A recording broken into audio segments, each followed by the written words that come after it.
mayam bu han maktada ikok nonna taram na okjeri ekhoi ninga sisu amuk pura ga lakjeri ekhoi na lepa letana thajarak pawarida khoimu amana Aroiba Saruk ngasi ge Aroiba Saruk asidana wari asina kari hairiba kari oiriba habado mayam punna mangna wari asitaraga amuk khamina rasi haujuk tabirasi khoimu amana Aroiba Saruk leimana yamna tapna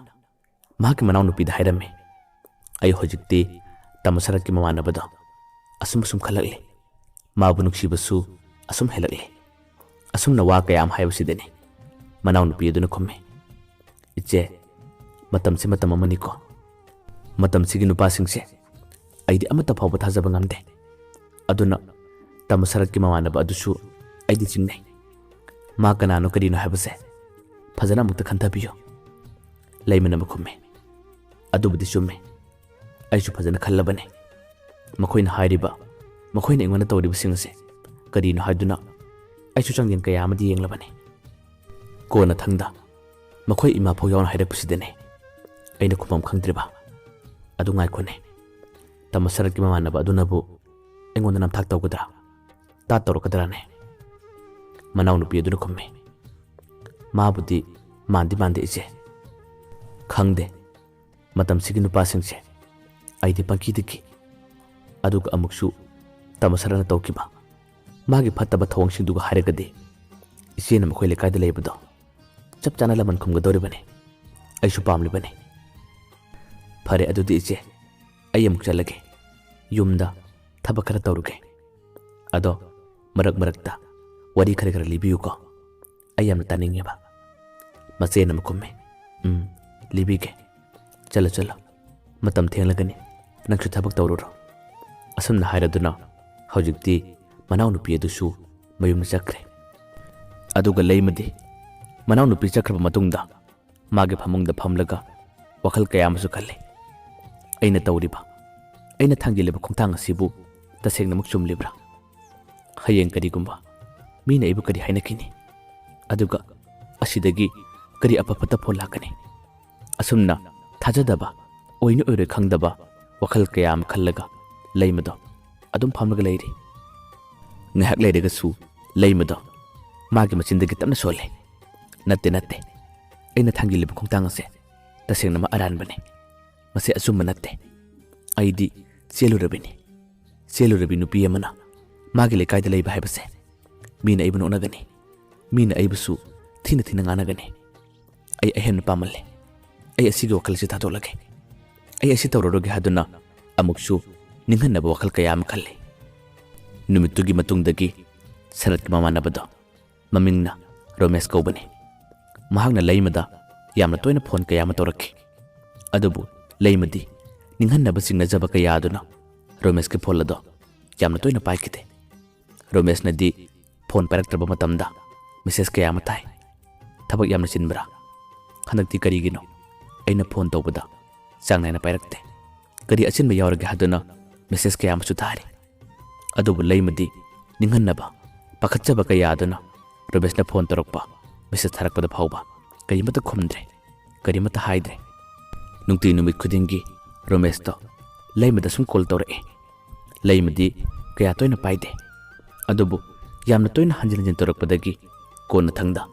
leimadu phone pekhalle aduga mana su phajana haiki tamo Romesh nasan bulana khanbigano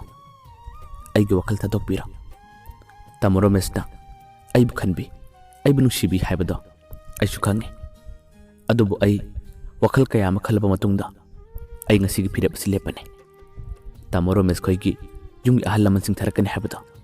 tharak piragano lekai minokhom oigadaba mina wa chauna ngangadaba aise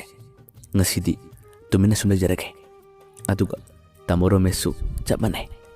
nangi lekai gi mission amadi nangi marpa pangsing nasu tamo Romesh bu lagnagani noknagani aduna tamo Romesh su wakal muna khantabiyo lesabi masak phajaba wathok lanthok thoktriba nupi amaga tamo Romesh kul hongbiyo aduga aidi tumina sumle jarage aigi punchi sidi yum pandana sumlen jarage matam maduda Romesh na khumme leima nang wakal yamna chontana hingmale karigino ꯑꯗꯨ ꯄꯨꯛꯅꯤꯡ ꯈꯛꯇꯅ ꯍꯤꯡꯂꯤꯕ ꯑꯗꯨꯝꯅ ꯍꯤꯡꯒꯗꯕ ꯅꯠꯇꯦ ꯅꯪꯁꯨ ꯃꯤꯅꯤ ꯀꯔꯤꯒꯤ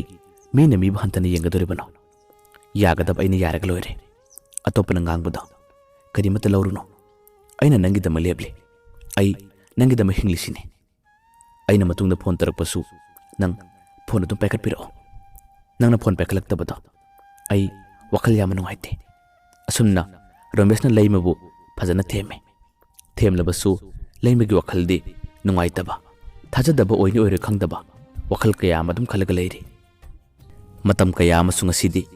ꯑꯁꯨꯝ ꯍꯧꯈꯤ ꯂꯩꯃꯒ ꯔꯣꯃꯦꯁꯀ ꯋꯥꯔꯤ ꯁꯥꯟꯅꯔꯦ ꯃꯈꯣꯏ ꯑꯅꯤ ꯂꯣꯏꯅꯔꯦ ꯍꯥꯏꯕꯒꯤ ꯄꯥꯎꯁꯨ ꯁꯔꯠꯅ ꯇꯥꯕ ꯍꯧꯔꯛꯈꯤ ꯄꯥꯎ ꯑꯗꯨ ꯇꯥꯕ ꯃꯇꯝꯗ ꯃꯍꯥꯛ ꯌꯥꯝꯅ ꯏꯀꯥꯏꯔꯝꯃꯤ ꯑꯗꯨꯒ ꯅꯨꯡꯁꯨ ꯅꯨꯡꯉꯥꯏꯔꯝꯗꯦ ꯃꯥꯒꯤ ꯂꯩꯀꯥꯏꯒꯤ ꯃꯔꯨꯞꯁꯤꯡꯅꯁꯨ ꯁꯔꯠꯇ ꯂꯛꯅꯕ ꯅꯣꯛꯅꯕ ꯀꯌꯥ ꯑꯃ ꯇꯧꯔꯝꯃꯤ ꯏꯇꯥꯎ ꯂꯩꯃꯗꯨ ꯍꯧꯖꯤꯛꯇꯤ ꯔꯣꯃꯦꯁꯀ ꯅꯨꯡꯁꯤꯅꯈ꯭ꯔꯦ ꯈꯪꯗꯦ ꯃꯈꯣꯏ ꯌꯨꯝꯒꯤ ꯑꯍꯜꯁꯤꯡ ꯊꯥꯗꯨꯅ ꯂꯨꯍꯣꯡꯂꯅꯤ ꯍꯥꯏꯗꯨꯅꯁꯨ ꯄꯥꯎ ꯇꯥꯏ ꯃꯤꯒꯤ ꯃꯆꯥꯗꯤ ꯌꯦꯡꯉꯣ ꯅꯪꯉꯣꯟꯗ ꯁꯥꯎꯅꯤꯡꯈꯤꯕ ꯅꯪꯉꯣꯟꯗ ꯁꯤꯡꯅꯈꯤꯕ ꯀꯌꯥ ꯑꯗꯨꯅ ꯂꯩꯃꯗꯨ ꯂꯧꯅꯤ ꯍꯥꯏꯗꯨꯅ ꯍꯧꯖꯤꯛꯇꯤ ꯐꯩꯒꯥꯛ ꯐꯩꯅ ꯂꯦꯞꯇꯨꯅ ꯂꯩꯔꯦ ꯃꯈꯣꯏ ꯌꯨꯝꯒꯤ ꯑꯍꯜꯁꯤꯡꯅꯁꯨ ꯌꯥꯔꯦ ꯑꯗꯨꯒ ꯏꯇꯥꯎ ꯅꯪꯗꯤ ꯅꯥꯄꯜ ꯀꯥꯔꯤꯉꯩ ꯑꯍꯦꯟꯕ ꯄꯥꯝꯂꯤꯉꯩ ꯃꯔꯟ ꯃꯊꯨꯝ ꯂꯩꯕ ꯅꯨꯄꯤ ꯀꯌꯥ ꯑꯃ ꯄꯥꯝꯂꯤꯉꯩ ꯄꯨꯝꯅꯃꯛ ꯑꯔꯦꯝꯕ ꯇꯥꯅꯤ ꯂꯩꯃꯗꯣ ꯀꯩꯁꯨꯝ ꯃꯔꯥ ꯂꯩꯇꯕ ꯅꯨꯄꯤꯅꯤ ꯅꯈꯣꯏ ꯏꯃꯨꯡꯅ ꯄꯨꯝꯅꯃꯛ ꯊꯣꯟꯕ ꯉꯥꯛꯇꯅꯤ ꯑꯩꯈꯣꯏ ꯂꯣꯏꯅ ꯈꯪꯉꯦ ꯑꯗꯨꯕꯨ ꯅꯪꯒꯤ ꯃꯔꯨꯞ ꯑꯃ ꯑꯣꯏꯔꯨꯕꯅ ꯑꯩꯈꯣꯏꯁꯨ ꯅꯪꯉꯣꯟꯗ ꯀꯔꯤ ꯍꯥꯏꯔꯨꯅꯤ ꯍꯧꯖꯤꯛꯇꯤ ꯅꯁꯥꯗ ꯆꯩꯅꯥ ꯐꯪꯂꯕ ꯃꯇꯝꯗ ꯈꯛꯇ ꯅꯪ ꯒ꯭ꯌꯥꯟ ꯇꯥꯔꯝꯂꯒꯅꯤ ꯈꯪꯂꯝꯂꯒꯅꯤ ꯅꯪꯉꯣꯟꯗ ꯑꯁꯨꯝꯅ ꯍꯥꯏꯗꯨꯅ ꯅꯪ ꯑꯩꯈꯣꯏꯕꯨ ꯂꯥꯟꯅ ꯈꯟꯒꯅꯨ ꯃꯤ ꯍꯥꯏꯕꯁꯦ ꯅꯥꯄꯜ ꯀꯥꯕ ꯌꯥꯗꯕꯅꯤ ꯑꯩꯅ ꯃꯍꯦꯜꯂꯦ ꯍꯦꯛꯇ ꯈꯜꯂꯨꯅꯤ ꯑꯩꯕꯨ ꯅꯝꯊꯕ ꯉꯝꯕ ꯑꯩꯉꯣꯟꯗꯒꯤ ꯍꯦꯟꯕ ꯍꯦꯛꯇ ꯊꯣꯔꯛꯄꯅꯤ ꯑꯗꯨꯅ ꯏꯇꯥꯎ ꯄꯨꯟꯁꯤ ꯍꯥꯏꯕꯁꯤꯗꯤ ꯍꯤꯡꯂꯤꯉꯩ ꯃꯇꯝ ꯈꯔꯁꯤꯗ ꯄꯨꯛꯆꯦꯟ ꯈꯣꯏꯖꯦꯟ ꯇꯤꯟꯅꯅ ꯌꯥꯝꯅ ꯅꯨꯡꯁꯤ ꯆꯥꯟꯅꯅ ꯑꯩꯈꯣꯏ ꯃꯁꯦꯟ ꯍꯤꯡꯃꯤꯟꯅꯒꯗꯕꯅꯤ ꯀꯅꯥꯅ ꯑꯋꯥꯡꯕꯅꯣ ꯀꯅꯥꯅ ꯑꯅꯦꯝꯕꯅꯣ ꯆꯞ ꯃꯥꯟꯅꯕ ꯉꯥꯛꯇꯅꯤ ꯑꯩꯈꯣꯏ ꯃꯁꯦꯟ ꯊꯥꯛ ꯃꯥꯟꯅꯅ ꯍꯤꯡꯃꯤꯟꯅꯕꯗꯨꯅꯤ ꯑꯩꯈꯣꯏꯅ ꯍꯦꯟꯅ ꯄꯥꯝꯂꯤꯕ ꯑꯗꯨꯝꯅ ꯃꯃꯥꯟꯅꯕꯁꯤꯡ ꯑꯗꯨꯅ ꯀꯔꯦꯝꯅꯕ ꯋꯥ ꯀꯌꯥ ꯑꯃ ꯍꯥꯏꯕꯗ ꯁꯔꯠꯇꯣ ꯀꯔꯤ ꯈꯨꯝꯂꯨꯅꯤ ꯁꯥꯎꯅꯤꯡꯕ ꯅꯨꯡꯉꯥꯏꯇꯕ ꯏꯀꯥꯏꯕ ꯀꯌꯥ ꯑꯃꯗꯤ ꯐꯥꯎꯔꯤ ꯑꯗꯨꯕꯨ ꯊꯃꯣꯏ ꯈꯨꯇꯨꯝ ꯁꯨꯕ ꯅꯠꯇꯅ ꯀꯔꯤ ꯍꯥꯏꯔꯨꯅꯤ ꯈꯟꯅꯔꯨꯕ ꯌꯥꯔꯤꯕ꯭ꯔꯥ ꯃꯥꯅ ꯊꯣꯛꯍꯟꯖꯕ ꯃꯥꯅ ꯂꯥꯟꯈꯤꯕ ꯉꯥꯛꯇꯅꯤ ꯅꯨꯃꯤꯠꯇꯨꯒꯤ ꯃꯇꯨꯡꯗꯒꯤ ꯁꯔꯠꯇꯣ ꯃꯥꯒꯤ ꯂꯩꯀꯥꯏꯒꯤ ꯃꯔꯨꯞ ꯃꯄꯥꯡꯁꯤꯡꯒ ꯄꯨꯟꯗ꯭ꯔꯦ ꯂꯣꯏꯅꯗ꯭ꯔꯦ ꯃꯈꯣꯏꯒꯤ ꯍꯦꯛ ꯄꯨꯟꯕꯒ ꯂꯣꯏꯅꯕꯒ ꯃꯉꯣꯟꯗ ꯂꯛꯅꯕ ꯀꯔꯦꯝꯅꯕ ꯀꯌꯥ ꯑꯃ ꯇꯧꯕꯗꯨꯅ ꯏꯀꯥꯏꯁꯨ ꯏꯀꯥꯏꯔꯝꯃꯤ ꯑꯗꯨꯒ ꯋꯥꯈꯜꯁꯨ ꯌꯥꯝ ꯅꯨꯡꯉꯥꯏꯔꯝꯗꯦ ꯌꯨꯝꯗ ꯂꯩꯕ ꯃꯇꯝꯗꯁꯨ ꯃꯥꯒꯤ ꯃꯃꯥꯁꯨ ꯆꯞ ꯃꯥꯟꯅꯩ ꯍꯥꯟꯅꯗꯤ ꯃꯆꯥꯅꯨꯄꯥ ꯊꯕꯛ ꯇꯧꯔꯤꯉꯩꯗ ꯅꯥꯄꯜ ꯌꯥꯝꯅ ꯀꯥꯖꯔꯝꯕ ꯁꯔꯠꯀꯤ ꯃꯃꯥꯅꯤ ꯑꯗꯨꯕꯨ ꯍꯧꯖꯤꯛꯇꯤ ꯃꯆꯥꯅꯨꯄꯥꯅ ꯊꯕꯛ ꯇꯠꯈꯤꯕꯗꯒꯤ ꯃꯍꯥꯛ ꯍꯧꯖꯤꯛꯇꯤ ꯀꯅꯥꯗꯁꯨ ꯋꯥ ꯑꯃꯠꯇ ꯉꯥꯡꯗ꯭ꯔꯦ ꯇꯨꯃꯤꯟꯅ ꯁꯨꯝ ꯂꯩꯔꯦ ꯂꯩꯀꯥꯏꯒꯤ ꯃꯧ ꯅꯍꯥ ꯀꯌꯥ ꯑꯃꯅꯁꯨ ꯁꯔꯠꯀꯤ ꯃꯃꯥꯗ ꯂꯛꯅꯔꯤ ꯅꯣꯛꯅꯔꯤ ꯏꯀꯥꯏꯕ ꯀꯌꯥ ꯑꯗꯨꯅ ꯃꯍꯥꯛꯁꯨ ꯌꯨꯝꯗꯒꯤ ꯊꯣꯛꯇ꯭ꯔꯕꯅꯤ ꯅꯣꯡꯃꯒꯤ ꯅꯨꯃꯤꯗꯥꯡ ꯑꯃ ꯂꯩꯃꯅ ꯅꯧꯅ ꯄꯥꯏꯔꯤꯕ ꯃꯣꯕꯥꯏꯜ ꯅꯝꯕꯔ ꯑꯗꯨꯗ ꯁꯔꯠꯅ ꯑꯇꯣꯞꯄ ꯃꯤꯑꯣꯏꯗꯒꯤ ꯅꯝꯕꯔ ꯑꯗꯨ ꯂꯧꯔꯒ ꯀꯣꯜ ꯇꯧꯔꯛꯈꯤ ꯂꯩꯃꯗꯤ ꯅꯝꯕꯔ ꯑꯗꯨ ꯀꯅꯥꯒꯤꯅꯣ ꯈꯪꯗꯕꯅ ꯐꯣꯟ ꯄꯥꯏꯈꯠꯂꯦ ꯐꯣꯟ ꯄꯥꯏꯈꯠꯂꯛꯄ ꯃꯇꯝ ꯑꯗꯨꯗ ꯁꯔꯠꯅ ꯌꯥꯝꯅ ꯐꯖꯅ ꯈꯨꯝꯃꯦ ꯂꯩꯃ ꯑꯩꯕꯨ ꯈꯪꯂꯤꯕ꯭ꯔꯥ ꯑꯩ ꯁꯔꯠꯅꯦ ꯋꯥꯍꯩ ꯑꯗꯨ ꯇꯥꯕ ꯃꯇꯝꯗ ꯂꯩꯃꯗꯣ ꯈꯪꯍꯧꯗꯦ ꯃꯁꯥꯗ ꯁ꯭ꯋꯥꯏ ꯂꯥꯎꯕ ꯑꯃꯗꯤ ꯐꯥꯎꯋꯦ ꯐꯅꯌꯥꯝꯅ ꯅꯨꯡꯁꯤꯗ꯭ꯔꯕꯁꯨ ꯐꯅꯌꯥꯝꯅ ꯁꯥꯎꯅꯤꯡꯂꯕꯁꯨ ꯃꯇꯝ ꯑꯃꯒꯤ ꯅꯨꯡꯁꯤꯕ ꯅꯨꯄꯥꯅꯤ ꯂꯩꯃꯅ ꯈ꯭ꯋꯥꯏꯗꯒꯤ ꯈꯟꯖꯈꯤꯕ ꯈ꯭ꯋꯥꯏꯗꯒꯤ ꯉꯥꯎꯖꯈꯤꯕ ꯅꯨꯄꯥꯅꯤ ꯂꯩꯃꯁꯨ ꯉꯥꯏꯍꯥꯛꯇꯪꯗꯤ ꯍꯤꯡ ꯀꯞꯊꯣꯔꯛꯑꯦ ꯃꯇꯝ ꯑꯗꯨꯗ ꯁꯔꯠꯅ ꯑꯃꯨꯛ ꯍꯥꯏꯔꯛꯑꯦ ꯂꯩꯃ ꯉꯁꯤ ꯑꯩꯅ ꯐꯪꯂꯤꯕ ꯑꯩꯅ ꯆꯣꯞꯄ ꯏꯀꯥꯏꯕ ꯅꯪꯂꯤꯕ ꯑꯩꯅ ꯊꯕꯛ ꯇꯜꯂꯤꯕꯁꯦ ꯅꯪꯉꯣꯟꯗ ꯂꯪꯖꯔꯨꯕ ꯑꯩꯒꯤ ꯏꯄꯥꯞ ꯑꯗꯨꯒꯤ ꯃꯍꯩꯅꯤ ꯑꯗꯨꯕꯨ ꯑꯩ ꯉꯁꯤꯗꯤ ꯀꯅꯥꯗꯁꯨ ꯁꯥꯎꯗꯦ ꯀꯅꯥꯗꯁꯨ ꯋꯥꯔꯧꯗꯦ ꯑꯩ ꯏꯁꯥꯅ ꯌꯥꯅ ꯑꯩꯒꯤ ꯏꯔꯥꯟꯗ ꯂꯧꯁꯤꯟꯖꯔꯕꯅꯤ ꯂꯩꯃꯗꯣ ꯃꯤꯀꯨꯞ ꯑꯗꯨ ꯐꯥꯎꯕ ꯀꯔꯤꯃꯠꯇ ꯈꯨꯝꯗꯦ ꯁꯔꯠꯅ ꯑꯃꯨꯛ ꯍꯥꯏꯔꯛꯑꯦ ꯅꯪꯅ ꯔꯣꯃꯦꯁꯀ ꯂꯣꯏꯅꯔꯤꯕ ꯃꯈꯣꯏ ꯌꯨꯝꯒꯤ ꯑꯍꯜ ꯂꯃꯟꯁꯤꯡ ꯊꯥꯔꯛꯍꯜꯂꯒ ꯂꯨꯍꯣꯡꯅꯕ ꯇꯧꯔꯤꯕꯗꯣ ꯅꯪ ꯑꯩꯉꯣꯟꯗ ꯁꯤꯡꯅꯔꯤꯕ ꯅꯠꯇ꯭ꯔꯥ ꯑꯩꯉꯣꯟꯗ ꯂꯃꯟ ꯈꯨꯝꯅꯕ ꯇꯧꯔꯤꯕ ꯅꯠꯇ꯭ꯔꯥ ꯃꯥ ꯅꯠꯇꯕ ꯑꯇꯣꯞꯄ ꯅꯨꯄꯥ ꯑꯃꯒ ꯂꯨꯍꯣꯡꯕꯤꯌꯨ ꯅꯪꯅ ꯑꯗꯨꯝꯅ ꯇꯧꯔꯒ ꯑꯩꯒꯤ ꯄꯨꯟꯁꯤꯗ ꯍꯦꯟꯅ ꯑꯋꯥꯕ ꯈꯪꯉꯝꯗꯕ ꯃꯤꯆꯥꯛ ꯀꯌꯥ ꯑꯃ ꯈꯪꯍꯧꯔꯒꯅꯤ ꯅꯪ ꯑꯩꯅ ꯍꯥꯏꯔꯤꯕꯁꯦ ꯑꯃꯨꯛꯇꯤ ꯌꯥꯕꯤꯌꯨ ꯑꯩꯈꯣꯏ ꯂꯩꯀꯥꯏꯒꯤ ꯏꯃꯥꯟꯅꯕ ꯔꯣꯃꯦꯁꯇꯨ ꯅꯠꯇꯕ ꯑꯇꯣꯞꯄ ꯅꯨꯄꯥ ꯑꯃꯗ ꯂꯨꯍꯣꯡꯕꯤꯌꯨ ꯀꯩꯗꯧꯕꯒꯦ ꯃꯇꯝ ꯑꯗꯨꯗ ꯂꯩꯃꯅ ꯑꯃꯨꯛ ꯌꯥꯝꯅ ꯀꯔꯦꯝꯅꯅ ꯈꯨꯝꯃꯦ ꯀꯔꯤꯒꯤ ꯏꯀꯥꯏꯔꯤꯕꯅꯣ ꯅꯪꯕꯨ ꯏꯀꯥꯏꯕ ꯈꯪꯕ꯭ꯔꯥꯅꯦ Nangi punsidi nungaiba napal kajabatana nangi nasaruk oibane nakhoi mamaga nangadi awaba haibado karimata khangdabane nungaibatana nakhoi gi nasaruk oibane aduga karigino yamna puning chontana puning nushina engonda wa haidiba adumna haigano napal tawna ngango nangdi napal tawna ngangbuduna idem telemje ipakta pakjai shaktibi lairibi aibudi kanana pambigani kanana nushibigani nanga loinarubadagi nanga pullubadagi nangna aibusu lekha tahanbiramle manganbiramledana hoji amu kari pendaba leiribage kari walibage kari amu hainingmano nangna haiba khudimakta ai adum yage manglaba aidi handaki mapok asida adum manglasano adumna karimna bawa kayam hairakpadagi saratto karimatu khumba ngamdre ikaibana suloirame leimana amuk tamna khumlae mi amagi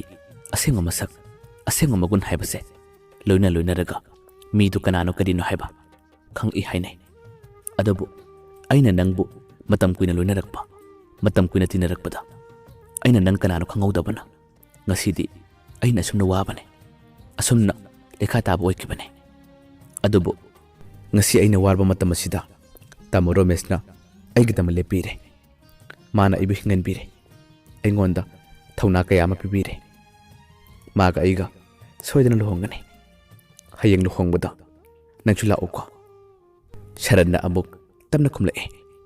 leima ai khangi hojukti aibu nusibiba aigi majangna kanasu leitre haiba nang ramesh ka lohonglaga nungaina palo aduga aidi aigi ima bu puraga athapa lamamda leikragani leikai gi miyo singnisu aibu yamna laknai yamna noknai aduga mapam khudingmakta aigi misangda kanasu leitre aingonda laknaba athiba wahi kaya amana aigi napada sum tarak leire aduna lepham leitraba aidi lamlapna imasi purga sakrage nangonda langjaruba aigi papki mahayaduna ngasidi ai lekha tare migi minokpham migi misaifam oire aduna ngasi haiba numit asidagi nakhoi kanagi sumangda aigi saksu ulorai aduga aigi phatrabi imasu nakhoi kanada su ulorai nangdi nungain hingo karimata mara leitrabi nangbu aina mina thaujanba yaruba isada napal kayam karubuduna nangbu awaba tahanke madugi mahaina aisu chapmanana phangke fare ai thammage nang nungaina palo nungaina hingo nakok phabu siktaba oyo asumna hairamdaga hojukti saratto phone thamkra matungda leimasu nungaitaba kaya amadi phawe adubu mamang thaka tawkiba thawdosing adunadi kahina nungaitabadi mak phauramde ben kidaba ningam kidaba kaya aduna saranna adumna hairakku matamda mahak thamoi sokpa awaba phawa haibadudi pakna tawkide numisigi matung matam kaya ma hokre tha amarom pharak matam adudadi rameshna makhoigi yumgi ahalsing tharaktuna leimabu lohongna ba hajanke leimagi yumgi miyo singsu makhoigi yumna phajana hajarakpadagi yake asumna lohongmagi matam thanare lohongmagi matam thanakhibadagi ngasidi sarat ikaibana ngahakta phauba yumda leiba ngamdre aduga magi mama adusu chapmanai asumna ikaiba nungaitaba kaya aduna rameshna lohonggadaba numit nini da ngarba matam aduda sarat amadi magi mamado mayum thadoklamlaga atopa lamamda lotki aduga asomda leimadi ramesh ka lohonglaga matam kaya ama ningba kaibatana masaruk oraglaba awabatana saruk oraglaba leimado rameshna naun hingan biki naunam yokat biki napal karuba aina maheli khaluba saratti mamaga makhoi ani athapal lamamda lotlabasu awabadi kadon phakide thawdok khudimakta awabu nungaitaba kaya ama adum thengnaki maduna magi punsi ama oiki mayamba aroibada amukan khurumjari